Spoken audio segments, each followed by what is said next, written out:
Olá, criativos e criativas do Lettering! Eu sou o Rafa e esse é o primeiro episódio do Por Dentro do Esboço.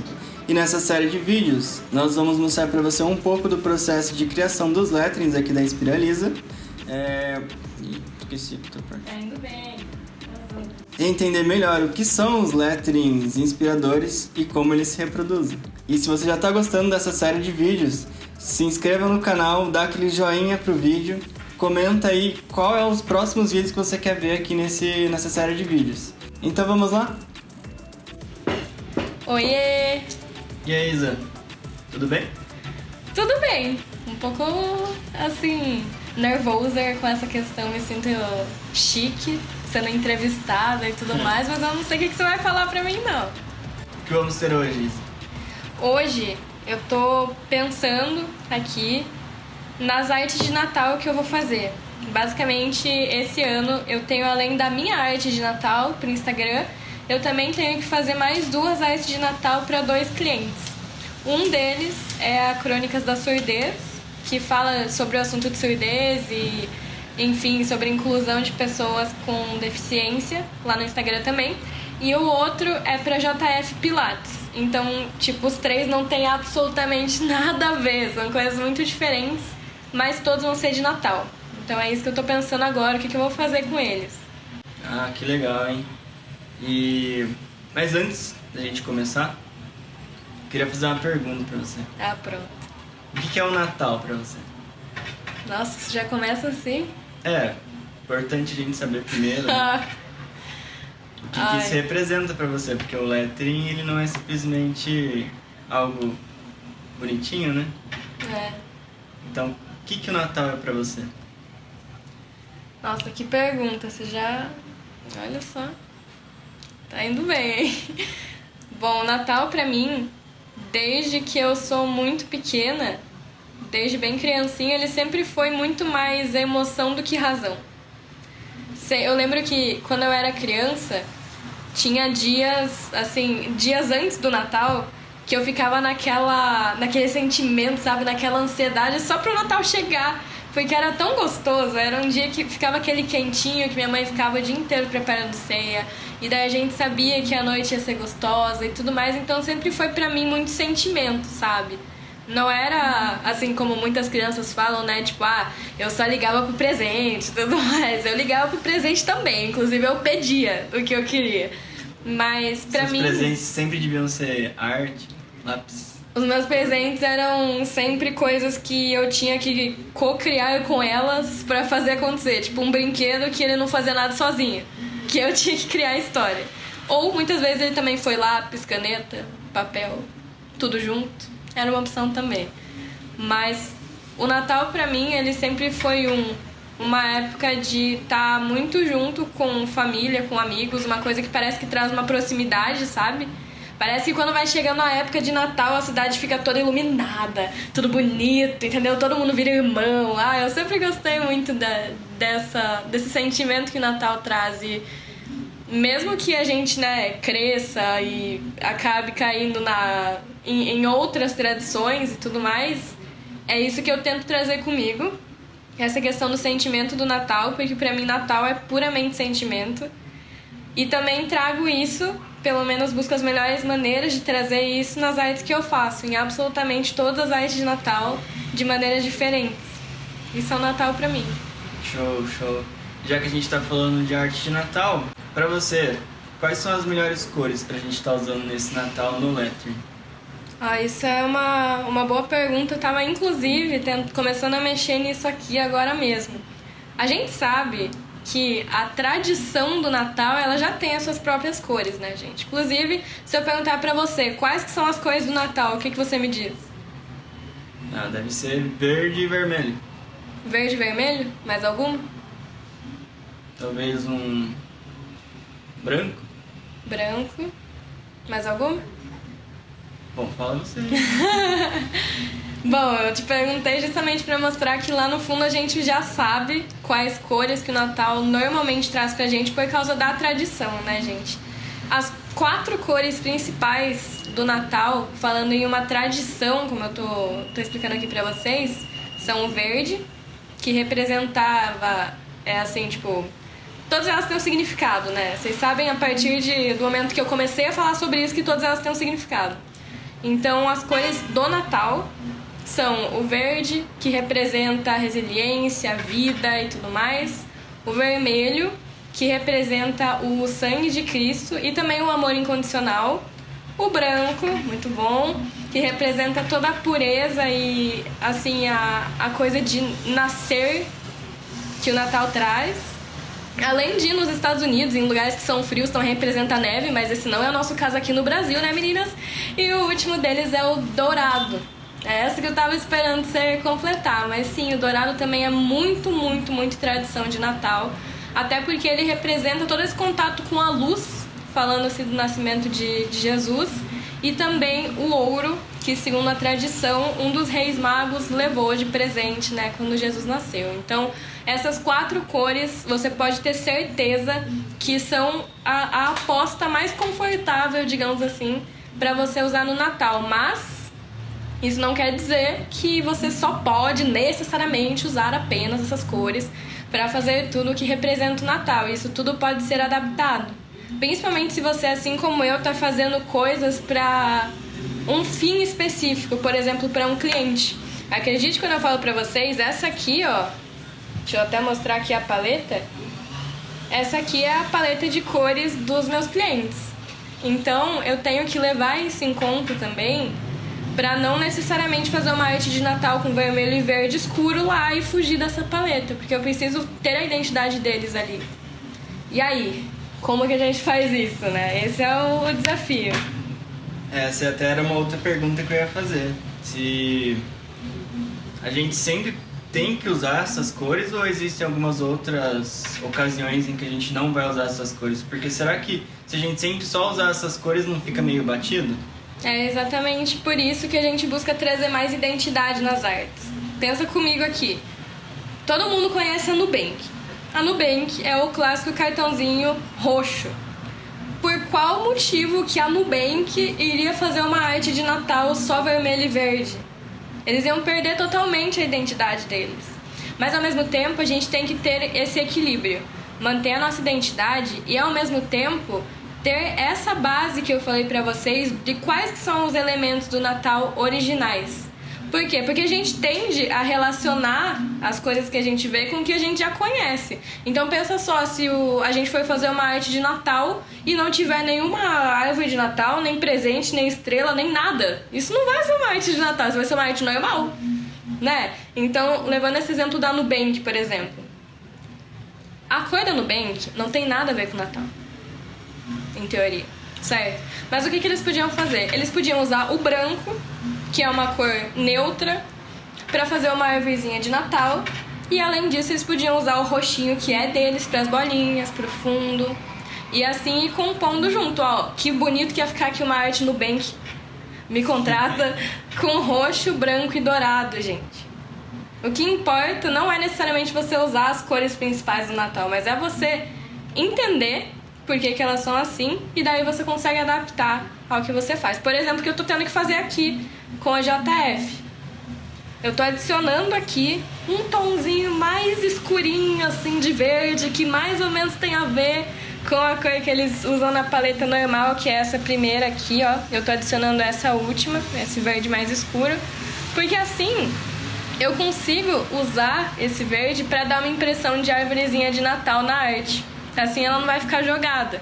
Porque mesmo que essas cores deles lembrem um verde e um vermelho, bem, assim, rusticamente falando, a gente tende a associar as coisas com o que a gente conhece. E a minha árvore de Natal é dessa cor, por exemplo. Se ela não for dessa cor, ela é branca. É muito difícil você ver uma árvore de Natal amarela. Não tem. Eu, pelo menos, nunca encontrei. Então, essa que é a ideia. Você entender as coisas. Sempre falo isso com tudo, né? Com cor, com composição, com tudo, para que você possa, então, ter a autonomia de adaptar. É basicamente esse que é meu trabalho aqui hoje. Ah, que legal. E aí agora tem uma pergunta também que é interessante. Quantas cores eu posso usar no meu lettering? Existe uma quantidade de cores assim específicas ou não? Dentro de um lettering de Natal? dentro de um lettering de Natal? Isso, exatamente. Bom, temos duas respostas. Temos a resposta da teoria das cores e o que ela traz pra gente, que eu já vou explicar um pouquinho melhor. E temos a minha resposta, que é o que eu normalmente faço nas minhas artes. Então eu vou dar uma basezinha das duas e vocês veem o que pode ajudar mais, tá bom? A primeira delas é justamente a base da teoria das cores. A teoria das cores, ela é um estudo físico, é ciência. Então, o que eles falam pra gente? Que existem várias maneiras de combinar cores, que é aquelas famosas combinações que vocês já conhecem, as complementares, o triângulo, o quadrado, enfim, mas que o nosso olho, ele só dá conta de perceber 6 cores ao mesmo tempo. Essa é a parte científica. Eles falam, pô, se você fizer mais do que 6 cores, já vai ficar... Sabe quando fica too much, assim? Você olha e fala, nossa senhora, que... Sabe? Pega o óculos de sol. Basicamente, você precisa usar, com base nisso, até 6 cores. Essa é a parte da ciência, digamos assim. Mas, o que eu costumo fazer nas minhas artes? Deixa eu até pegar aqui algumas pra mostrar pra vocês. Eu tenho aqui projetos de trabalhos que eu fiz. Tenho aqui artes minhas mesmo. E eu vou mostrar essa arte de Natal mesmo que eu fiz aqui, inspirada na Starbucks, pra vocês terem noção, tá? Como vocês podem ver aqui, eu não necessariamente usei um monte de cor pra compor essa foto. Porque, ela é uma foto, então ela já tem diversas outras cores lá atrás. E 2, eu procurei encontrar as 3 cores, na verdade aqui foram até 4, porque o motivo que eu já vou explicar, que mais faziam sentido em ter na minha arte. Certo? Então eu sabia aqui que eu ia ter que interagir com esse copinho, que eu ia fazer um pisca, que eu ia falar sobre café e sobre o café da Starbucks. Então o que eu fiz? Eu escolhi, o verde escuro da Starbucks, que é uma marca registrada deles. Talvez se não tivesse esse verde aqui, não fosse tão Starbucks quanto foi. O vermelho, que representa, assim, é a cor que mais representa o Natal e ainda é complementar com o verde, né, gente? Pegando aqui todos os tons do copinho, inclusive. O amarelo, que eu queria aqui pra estrelinha e pra compor a parte de luz do lettering também. Se você olhar aqui, cada pisca desse aqui tem uma luzinha em volta. Eu dei esse efeito de brilhar. E a quarta cor foi o marrom do café. Então, eu falo cor que eu escolhi porque toda vez, além dessas cores, eu uso branco também, né? Então eu já boto o branco como cor base. Mas o que eu costumo fazer nas minhas artes é escolher de 3 a 5 cores, pelo menos, que possam realçar o trabalho que eu tô fazendo. Essa é a minha maneira de fazer e, inclusive, é a maneira que eu ensino também pros meus alunos e que vem dado certo. Show? Você tá com umas perguntas afiadas, hein? Show. Bom, e fugindo um pouquinho, né, da questão das cores, a gente sabe que, assim como numa receita de comida, não adianta só a gente colocar sal lá, senão não tem gosto. A gente precisa colocar alguns temperos, certo? E eu acredito que no lettering também não seja diferente. Além das cores, que outros temperos você acha que é legal de adicionar para o Natal? Olha que pergunta, hein? Eu acho que nessa parte é melhor falar e fazer do que só falar. Então deixa eu pegar aqui um espacinho em branco para mostrar alguns elementos, alguns temperinhos que eu com certeza vou usar ainda, porque eu tô terminando essas artes de Natal aqui, tô planejando elas, para ajudar vocês também a terem elementos mais natalinos nas suas artes, para a pessoa bater o olho e saber que aquela é uma arte festiva. Foca aqui comigo, então. Eu vou fazer alguns elementinhos aqui estratégicos, alguns temperos que o pessoal pode usar também. Então, gente, vamos levar em conta aqui, que a gente tem as cores que eu falei pra vocês, que são essenciais no Natal. Aqui eu peguei esse amarelo porque eu vou fazer um outro efeito com ele, tá? Mas quais temperinhos especiais que vocês podem usar pra arte de Natal? Um deles são os brilhinhos, assim, certo? Por quê? Porque isso aqui, além de lembrar luz, enfim, além de lembrar toda essa questão do renascimento, de Natal, isso aqui também pode dar a intenção da estrela guia, que é uma grande tradição. E uma outra coisa que você pode usar aqui, que é muito valorosa, é que nem eu falei pra vocês, usar o efeito metalizado. Por quê? Porque amarelo e dourado são coisas diferentes. Então, como que a gente faz isso, né? Deixa eu pegar aqui um efeitinho. Você tem que usar uma técnica, um pincelzinho, se você estiver fazendo lettering digital ou algum material que te permita fazer isso, mas no qual você possa explorar nos seus elementos e nas suas letras esse efeito aqui, ó.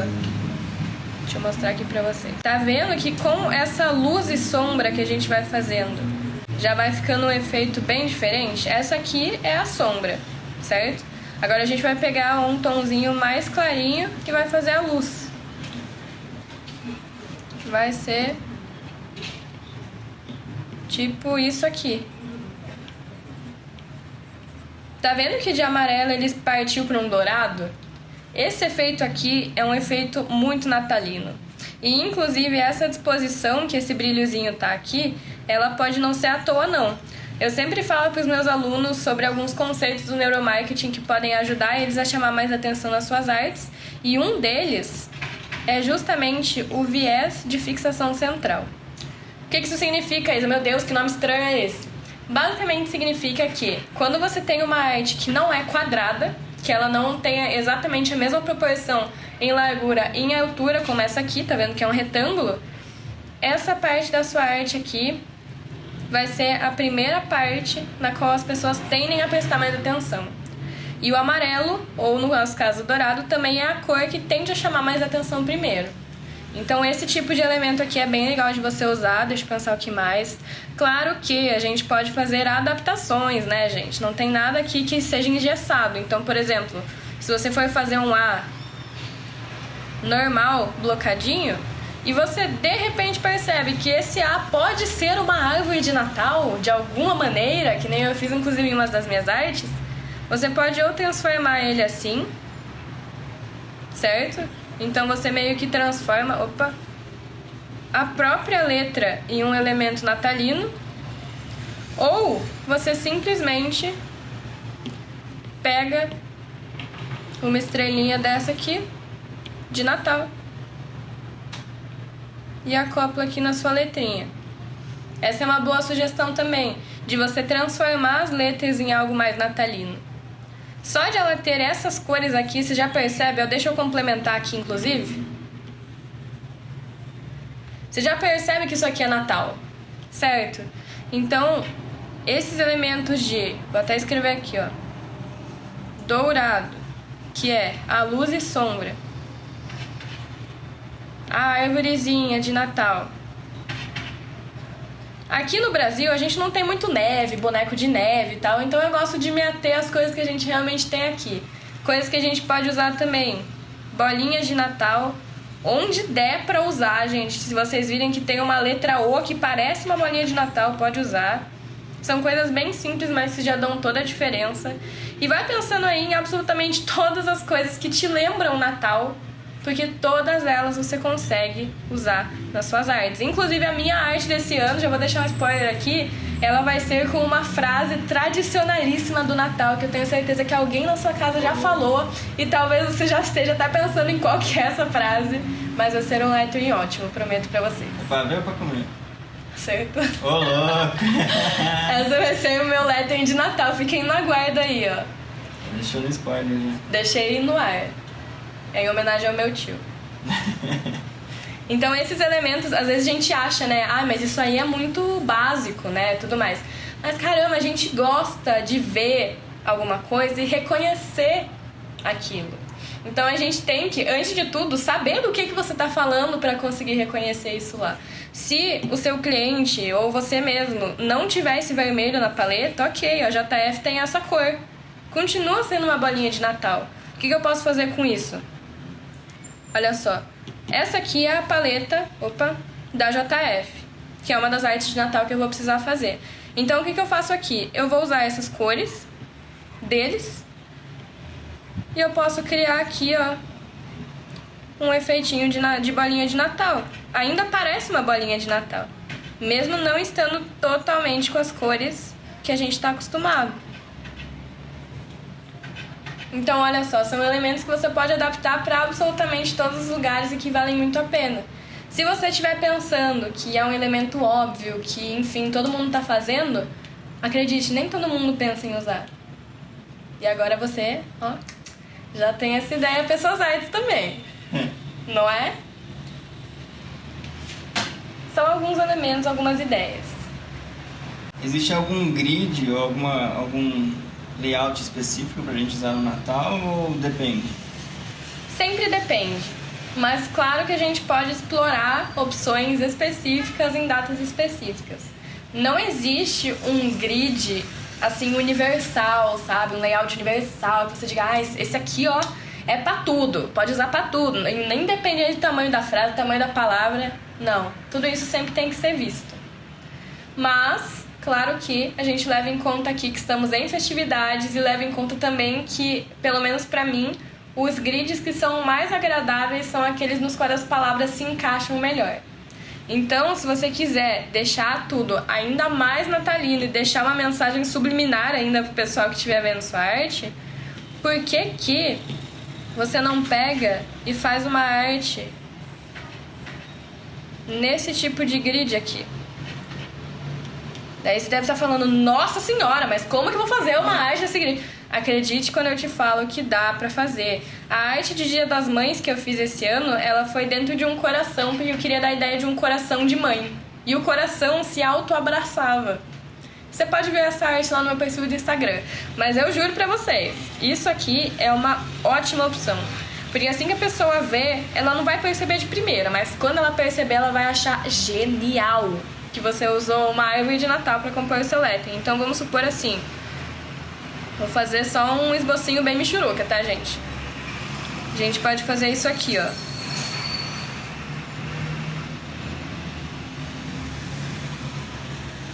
Ou a estrelinha virou o pontinho do i, fica aí a mensagem subliminar.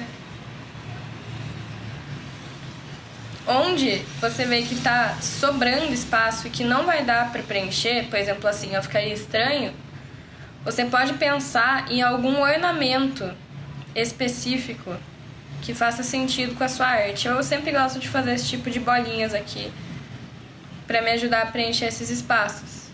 Por exemplo, aqui também. Então, a gente pode continuar isso e testar e exercitar a criatividade aqui pra fugir do comum. Eu acho que os grids que são mais impactantes são aqueles que fogem do comum, que são simplesmente linhas retas e coisas basicamente normais e que a gente pode sair simplesmente adicionando o nosso lettering dentro de uma forma como essa aqui. Então aqui a gente tem, ó, um esbocinho. Isso aqui poderia virar uma arte para Instagram, um cartãozinho para você dar para sua família, para o seu cliente dar para o cliente dele também. E se você parar para pensar, não é tão difícil assim. Depois disso, claro, você vai alinhar tudo isso, você vai finalizar esse lettering, vai ficar bonitinho, vai ficar show de bola e aí sim você consegue entregar um projeto dessa maneira. É uma ideia. A ideia agora é fugir do óbvio. Não existe um grid universal, como eu falei. Mas tudo pode se tornar grid se você conseguir encaixar a sua frase dentro. Como, por exemplo, essa árvorezinha aqui. Então, qualquer objeto, né, natalino, a gente pode fazer um grid. Por exemplo, uma bola de Natal. É exatamente isso que eu fiz aqui na arte da Starbucks. Se você parar pra ver, ela tá pendurada aqui. Isso aqui é um círculo. A minha ideia foi justamente fazer uma bolinha de Natal. Como eu falei pra vocês, eu adoro fazer esse círculozinho, essas bolinhas aqui em volta. E, inclusive, nessa arte específica, eu preenchi também com grãozinhos de café, que faziam sentido pra essa arte que eu fiz. Então, se você parar pra pensar, são elementos básicos. Eu usei aqui uma ideia de bola de Natal como grid, e um pisca que foi ao redor do copo e tudo mais. Parece muito simples. Mas, como eu falei, nem todo mundo pensa nesse tipo de interação. E é sempre legal você tentar fazer esse trabalho de fugir do óbvio. É exatamente isso que eu sempre falo para os meus alunos e alunas, né? Ah, que show! Então, pessoal, quem tiver mais ideias de grid para fazer, já deixa nos comentários aí. Se a gente já teve a ideia da bola de Natal e da árvore, que outros grids será que a gente poderia fazer para esse Natal, hein? Inclusive, deixo aí a ideia também de você deixar o seu comentário aqui com a frase que você mais ouve no Natal. Porque ela é uma ótima frase para você partir pro seu lettering de Natal, que nem eu vou fazer o do pavê para comer. Certo? E eu vi que agora você está fazendo as suas artes na mesa digitalizadora, né? Na verdade no iPad, né? Tô. As pessoas podem fazer isso também no papel ou na própria mesa digitalizadora? Todas essas dicas que eu indiquei aqui, elas podem ser usadas em absolutamente todas as opções, tanto no lettering à mão quanto no lettering digital, seja no iPad, na mesa digitalizadora, com lápis de cor, com brush pen, com marcadores, todas essas dicas são muito válidas. Mas a ideia, eu vejo, desse quadro até, né, que a gente estava comentando de fazer para vocês, é entrar para dentro do processo de planejamento, porque esse processo é a base de todas as artes que vocês forem fazer, sejam elas digitais, seja à mão, seja para você mesmo, seja para um cliente e tudo mais. E é exatamente para isso que eu separei, né, agora com essas perguntinhas estratégicas, essas dicas que eu falei para vocês. Show. E a gente sempre tem que fazer esse esboço? Olha, você não tem que fazer nada, ninguém é obrigado. Mas, assim, pelo menos na minha experiência e na experiência de muitas outras pessoas que eu vivencio e na experiência dos meus alunos que disseram que muitos deles chegaram no curso sem fazer planejamento e já disseram que os letterings mudaram da água para o vinho, é necessário. Assim, não é uma obrigação, mas isso pode tornar o seu lettering 1 milhão de vezes mais inspirador. Porque assim você consegue melhorar o que precisa ser melhorado, você consegue fazer um esboço mais fiel, você consegue ver como as coisas vão ficar, se você gostou, se não gostou, e você não vai precisar chegar lá no meio da arte pra você falar, não gostei. Que eram coisas que quando eu comecei, eu fazia. E a partir do momento que eu descobri que quanto mais tempo eu dedicava no planejamento, mais fácil ficava depois pra eu seguir com o processo criativo, gente, a minha arte mudou. E é só por isso, só por causa desse planejamento, que hoje eu consigo fazer artes que nem essa. Porque senão eu nem sei, assim, como que seriam os meus letterings hoje. Então eu sugiro fortemente que vocês dediquem tempo a essa parte de esboço e planejamento das suas artes, porque isso vai valer muito depois. E aí é só a gente fazer isso que a gente conversou hoje e hoje eu vou ter um lettering inspirador? Não. Esses são só alguns temperinhos que foram escolhidos e especificamente para letterings de Natal. Essas dicas não servem necessariamente para um lettering de Páscoa, nem para os Dias Namorados. Esses temperos foram escolhidos exatamente para essa receita aqui, que é o lettering de Natal. E esse aqui, essa parte que eu mostrei pra vocês, é só a pontinha do iceberg de um planejamento bem feito. Então, a partir de agora, você já consegue dar um pontapé inicial para planejar melhor as suas artes, mas, como eu falei, essa é só uma partezinha de um grande todo e, inclusive, de todo um método que eu desenvolvi para ajudar a criar letterings mais inspiradores, que conta com diversos outros ingredientes e temperos e ensinar você, inclusive, a manusear esses ingredientes e temperos sozinho. Ah, que massa! E se você pudesse dar uma dica final agora para as pessoas, que dica você daria? Aproveitem a sazonalidade do Natal. Tá todo mundo nas redes sociais. As pessoas estão precisando disso, se você quiser vender. E ao mesmo tempo, se você quiser que as pessoas te conheçam, esse é um ótimo momento. As artes de Natal, que são compartilháveis, guarde bastante esse termo, quando chegar no dia 24, 25, se a sua arte estiver sendo compartilhada por muitas pessoas, é isso que vai atrair mais pessoas para conhecer o que você faz.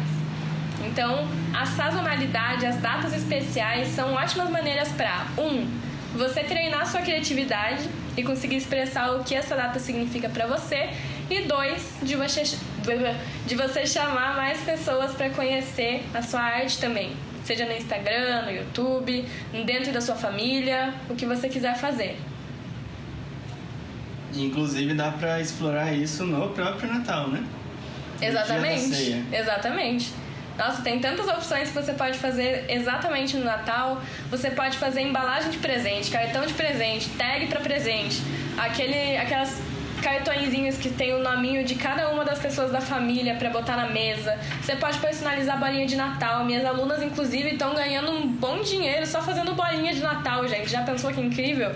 E tem tanta opção que eu juro, se você olhar pro lado agora, você vai ver alguma coisa na sua casa que você vai conseguir personalizar pro Natal. Ah, que show.